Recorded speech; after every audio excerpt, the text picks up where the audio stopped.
With us right now, the founder and CEO of Day Translations, found on the web at daytranslations.com. We've got Sean Hopwood. Sean, thank you for joining us. Thank you for letting me be here. I'm glad to be here.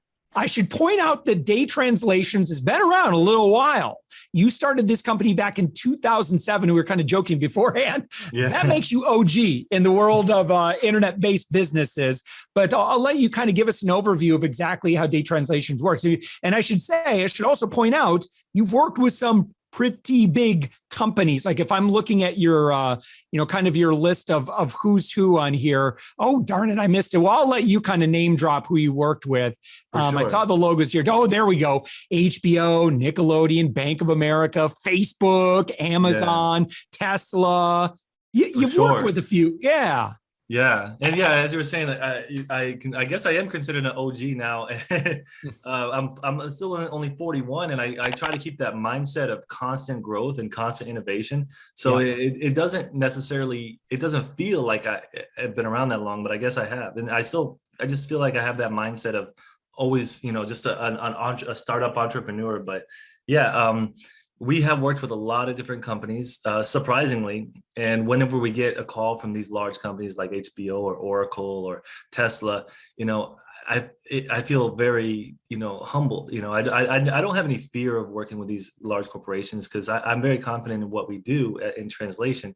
But it's just so exciting to me to be able to work with these large corporations, to learn from them, to grow and to always be adapting. And also we feel the same way about the small clients as well. But yeah, it's something that I'm really proud of what we've been doing for the past 15 years.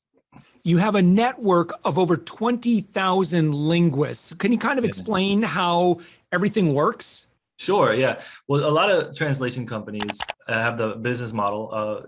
It's kind of like a freelance model where you work with the translators when you need them. And so the network of translators that we work with are all around the world. So if, let's say someone needs a Spanish translation, we'll work with our network of translators and assign them a translation. And we'll then work with, and if it's a larger project, such as a subtitling of a movie, we'll work with a translator, then we'll work with a subtitling editor, and then we'll work with a quality assurance manager to make sure that every step of the way is the translation is done really well.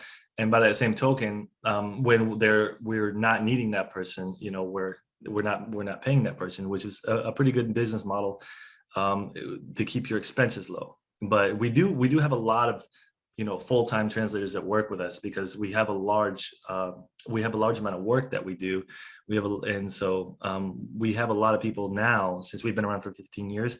We have a lot of people now who are working for us almost like full-time. But yeah, but if you have someone who needs like Burmese translation, that's not a very in-demand language to be translated. So those translators, we aren't always working with them on a full-time basis. So yeah, there's 20,000 people working with us all around the world, but not full-time. Yeah. So when you started this back in 2007, what were the early days like? And eventually you probably got to a point where you're like, oh, whoa, that's a big, high authority client. And it kind of tell us that story. It's an amazing feeling. And it's nice to have people to share that story with, people in your life, friends and family. But as an entrepreneur, and I'm sure a lot of the listeners will understand, it's kind of a lonely feeling sometimes.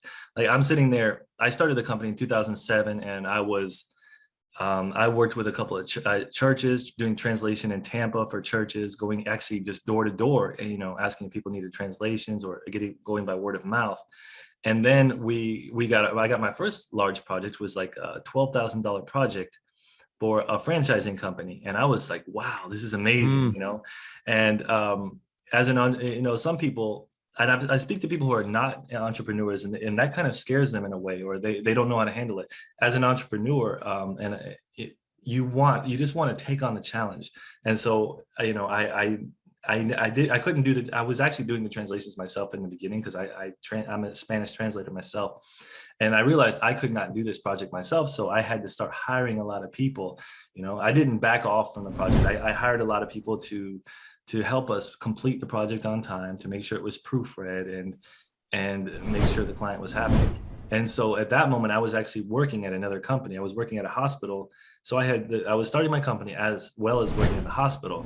And that was basically the moment where I decided that I need to make a decision and leave that job. And that was, it was a scary feeling, but it was nice to actually do that. And I do feel like feeling like, whoa, like, why do these clients just keep coming to us? Why do they keep asking for us for work? But and now, 15 years later, we just have a really good reputation because of all the projects we've taken on. What do you do for marketing or client acquisition today? Today, we rely on a lot of our original search engine optimization that we did. And then we have built on top of that. We do a lot of social media advertising. We do pay-per-click advertising, and we have a sales team where we pay for market research for the people who need our certain services. There's certain market research companies. We pay for that market research, and we build relationships with the people on those lists, or we call them, or we do B2B marketing, or we do remarketing, and all different types of marketing. I'm willing to try anything to grow our client base. Yeah, for sure. So explain now, like, how you've built this network of translators. Like, how does it work behind the scenes? Okay, well, so a lot of people are not very familiar with the translation industry. It's there's a lot of different things we've done, and I think we've done it in a really good way. A lot of translation companies started in the 90s and 2000s, and so we built up our translator base little by little. There's forums such as one called Translators Cafe, translatorscafe.com, where you search for translators and you find them for certain language pairs, but they don't have all the language pairs, and they're not necessarily always the best translators. So I would do very unorthodox methods of finding translators. For example, if someone would need an Amharic translator, Amharic is a language that's spoken in Ethiopia. So if someone would need that language, which is a very rare one, I was like, what am I going to do? So I would contact. I actually play soccer, so I would contact my personal network of Ethiopian friends, or different Facebook groups. The Facebook groups of people from Ethiopia, and by word of mouth, it just started growing. And then they recommend their friends who need jobs, and then we process their friends who kind of need jobs, and we evaluate them to see if they're good translators, and then we hire them, or we train them, and stuff like that. And now that we've been in business for 15 years, all the other companies who are kind of like trying to start this, it's going to take them that amount of time to find the high quality. Yep. But that's kind of how it works with a lot of industries, like unions, like filming for movie theater, for movies and stuff. The lighting person, you can't just find someone off the street. You got to work throughout the years and develop relationships with these people, and that's what we've done. Yeah, and this is a really good lesson for business owners that are listening to us right now. Is like, it's fine if you're using rented ground, right? Initially, right? Let's say you're paying for ads or whatever. Like for us, for example, we work a lot with consultants and higher ticket agencies that sell for big ticket stuff. So we've leveraged existing lead gen stuff to help them out, but we know it's only a temporary play, because eventually, if you can build those relationships, those relationships are so valuable in terms of like you think about the valuation of your company right now, Sean, with or without. Let's say that your model was that you had to go out on this third-party platform and find a translator every time. Like, you didn't have your own network. Think of like two companies, one where they have to go kind of find those people each and every time, and they don't have those networks themselves. And one like what you have, where you've got the people. Like, can you think about if we were to, go to an investor and like they were going to give you a valuation for each company? It's not even in the same universe. For sure. Yeah. I mean, you have to, it's the hard way, it's the hard way. You have to build it, but it also keeps your costs low because you're directly working with everybody. You're not necessarily a middleman or outsourcing. And that's what a lot of people who are entrepreneurs have to make that decision. What am I going to do in-house, and what am I going to outsource? And is depending on your level of expertise, determines how much you can outsource. For example, we're a translation company, And we do a lot of marketing, but we also outsource a little bit of our marketing as well, because some people have the bandwidth to do things that we might not be able to do, such as hiring actors or filming crew for one of the for some of the marketing videos we want to make, because our expertise is translation, and that's kind of what we focus on. Yeah. Sean, can you think of any maybe unique jobs that you've done that were like, what? Yeah, I don't know, like maybe any kind of like fun stories or unique jobs or requests that have like, you know, maybe been a challenge for you, or, you know, something that, you know, again, kind of interesting. Yeah, for sure. Well, we've done a lot of unique projects. We do translation for video gaming industry. We do translation for all sorts of movies. But one in particular that we did was someone came to us with a really ancient document. They didn't even know what language it was, but it's been passed through their family for years and years, and they never knew what it was. And they even put it on the news. It appeared on the news, and everyone's like, "We're trying to find out what this is, what language this is." And it was very, it was a wavy kind of script, and I feel like I'm a language expert, so I looked at it immediately, and I assumed it was a Southeast Asian type of language, but I wasn't sure which one it was. So I had to narrow it down right away, and then throughout it took us about 6 weeks. Throughout 6 weeks, we looked through ancient Laotian, ancient Burmese, old Chinese, which is called Manchu, because that's where the word Manchuria comes from, because the Manchu was their original language in China. And so we looked through all these, and we found after a while there was an ancient language from Myanmar, and we got we actually we gave it back, and we told the client what it was, and then it was all over the news, and it was actually a really ancient document documenting some ancient history of Myanmar, and it was really cool. So, and that's something that fascinates me. I mean, we didn't even make money off that, but I mean, that's where my passion comes from. I'm not a serial entrepreneur. I'm someone who's passionate about languages.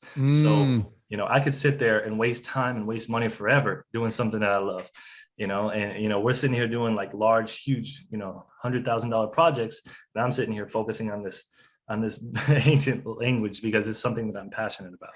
Yeah. So yeah, I feel like I can do both, and I really enjoyed it. Yeah. Sean, in terms of the future of translation, providing multiple languages, is AI or, you know, just Google Translate and different tools out there, is that going to replace human translation? I don't think so. I'm not sure.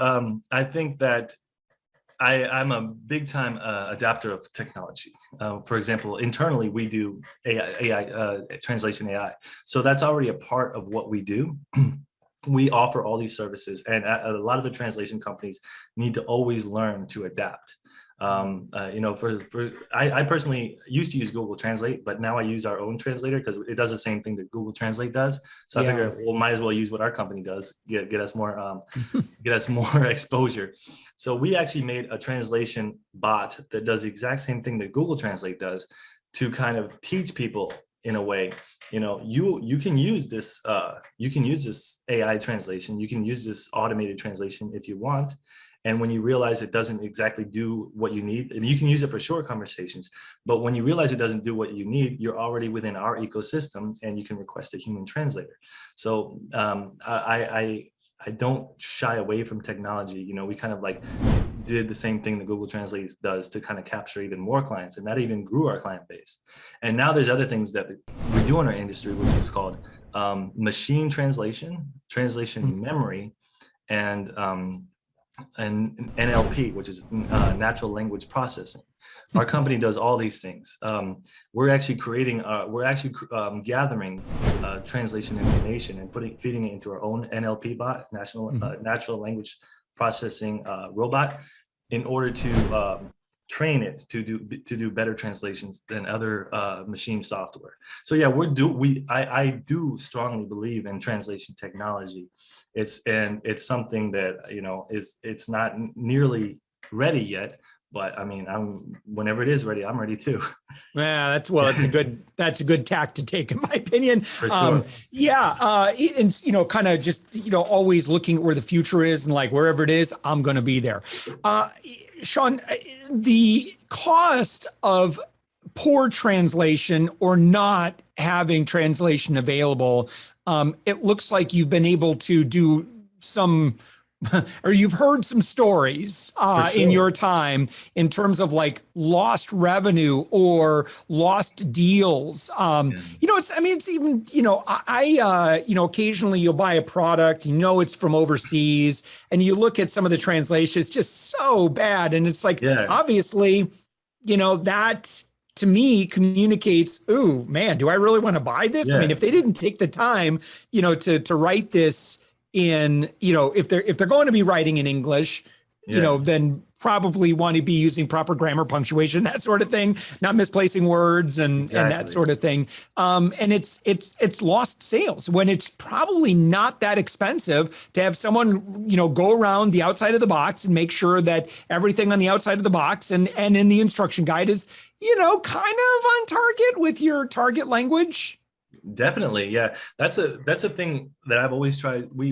I've always tried to teach people that, such as hospitals or marketing companies. The best example is a hospital. I mean, some of these people who work at a hospital, they will get they need it. Like someone will be going in for surgery and they'll say, oh, let's just get this person who works here that speaks Spanish to interpret the pre-surgery procedures for this person.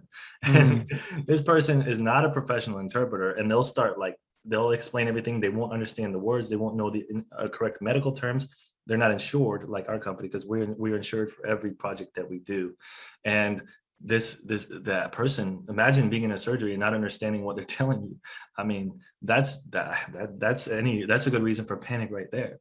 And then all the other companies, like, for example, if you want to do business globally, let's say India, and then you assume, oh, well, India, a lot of people in India speak English, so let's just leave it in English. Well, I mean, you're saving a couple $100, or you might want to get a translation from us for like a couple $1,000, and you're going to save $1,000, but you're not going to translate it to all the languages of India, like Hindi, Tamil, Telugu, Punjabi, all these other languages, just because you want to save a little bit of money. But if you do translate it to all these local dialects in India, the amount, I mean, it's 1.4 billion people in India. If you do translate your information, I mean, just a couple $100 is going to bring you millions of dollars back in revenue. So I think a lot of people need to be really educated on the importance of language, the importance of translation. And just because our world is very global, English is a very global language, as well as some other languages such as French, Arabic, Mandarin, Chinese, doesn't mean you should not translate to the other languages, because these people's languages are never going to go away. Everyone's going to always be, they're always going to be speaking their languages. You just can't ignore it. If you ignore it, you're ignoring potential revenue or potential issues down the road. Just should not ignore people's languages. And that's part of who I am as a person. I believe in the preservation of languages. I believe in the preservation of culture. So my personal belief really goes along well with what I do as a career. So I go to every day I go to work very happy to do what I love. Yeah, excellent. All right. So your website, daytranslations.com. Business owners that are listening to our podcast conversation right now, when they go there, what should they do? Well, if look through our website and all the services that we offer. But if you don't have a lot of time, just click on, translate now and send us your information. If you send us any document you want, we'll have the quote for you within 5 minutes or 10 minutes. If you want to talk more in depth about your needs for translation, all you have to do is call us up on our phone number. It's there on the website. And we don't even put people on hold. You just call us, and we'll be on the phone with a linguistic expert to kind of create a plan for you, for your company or your hospital or your movie, anything you need. Everyone at our company is all of our project managers are linguistic experts. Every person at our company speaks more than one language. Every single person. Yeah, very cool. Sean Hopwood. Yes. Yeah. Yeah, again, Sean Hopwood, daytranslations.com, the founder and CEO. Sean, thank you so much for joining us. You're welcome, and thank you for the time.